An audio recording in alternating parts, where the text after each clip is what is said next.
We're pleased to see that the peoples of those oppressed nations in Eastern Europe are now free to travel, to emigrate. Most of them can't do it, of course, because they couldn't afford to do it. Most of them don't want to do it. A Pole doesn't want to necessarily leave Poland. A Czech doesn't want to leave Czechoslovakia. What he wants is the same thing that you and I want. He wants to be free. He wants to be able to keep the fruits of his labor. He wants to be able to progress. He wants to do the best for his family. He wants to make things out of the raw materials of the earth. He doesn't want to be controlled by government. And so over and over again in these countries now liberated, we've been told, liberated, Poland, Romania, Czechoslovakia, Hungary, Bulgaria, and so on. All of these nations, we see elections. First time in the lifetime of most of the people who live in those areas. Elections. They call them free elections. Were they free? No, man, they were not free. Every candidate in every country was a socialist, including Lech Walesa in Poland, and Havel in Czechoslovakia. And the rest of them, all socialists. Many of them former communists who just say, well, I'm not a communist anymore, I'm now a democratic socialist. He told us what he was, but you say democratic socialist to most Americans and he thinks it's wonderful. He thinks it's fine. He thinks it's a departure from what Karl Marx advocated. It's not. It never has been. During the election in Czechoslovakia, the John Birch Society received an urgent message from a small group in Czechoslovakia, which is very indicative of what has been going on in that part of the world. The message from this small group said, we are not socialists. We have a small political party, and we're trying to get on the ballot, and we're trying to institute the free enterprise system here in our country. But we can't get paper to print our handbills. We can't get time on state-owned radio and television. We can't we can't, in other words, do what you would expect anybody would be able to do in a free election. And they sent an urgent message to the John Birch Society, headquarters, Appleton, Wisconsin, in order to have us help them. How pathetic. What could we do? Send them a package of paper, they wouldn't have ink. Send them a package of paper and ink and they wouldn't be able to have a printing press. Send them a package of paper, some ink, and a printing press, and they wouldn't be able to plug it in and get the electricity to run it. They didn't succeed, obviously.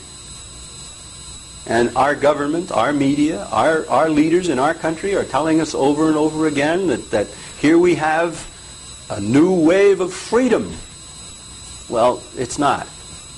Please realize that it's not. But the message to Americans, the real message, the most important message to Americans, is that we are doing to ourselves what has happened to these countries through force throughout the 20th century. They have moved from communist terror to socialist control. When the people want to be here, they have moved only from here to here. They have moved only a small distance. They want to be here. America, that was here, is moving this way, toward where they are.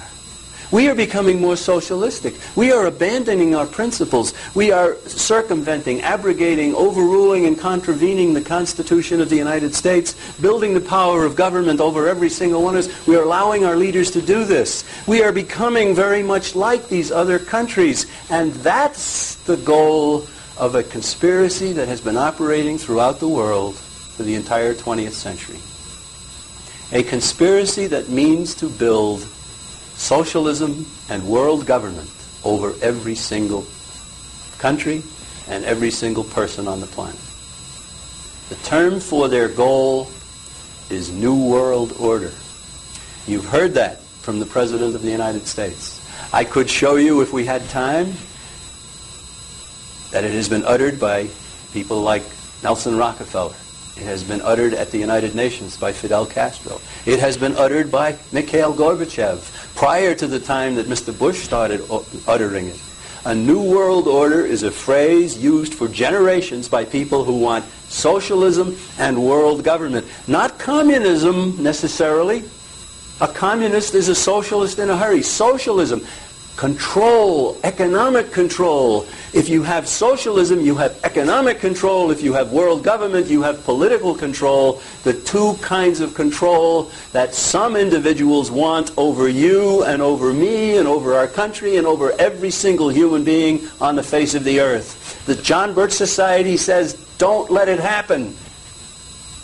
So what can you do about it? You can contact us. We have pamphlets. Americans need to know about what has really happened in Eastern Europe. We have books, The Shadows of Power, about the Council on Foreign Relations, the powerful organization that is promoting the New World Order in our country and using the government of the United States to promote it elsewhere. Please contact us. We would love to say not only that there is a death of communism, but that there is a death of socialism too, because it's the same thing. We would love to say that Americanism, that wonderful system given us by our founding fathers, has a rebirth and is going up, not down. You can help us. You're an American citizen. You can still speak out. Don't let anybody build an iron curtain around you. Don't let anybody scare you into not taking a stand. So contact us, the John Birch Society. Introductory information for anyone, no obligation. Take a look at what we have to say. We think you'll like it. We think you'll work with us towards building a system of less government and more responsibility here in our country, which, with God's help, will lead to a better world. We get it back here. We tell the rest of the world through persuasion how they can do for themselves what Americans have done through constitutional limitations on government, a real republic, and free enterprise. No controls. Thank you very much.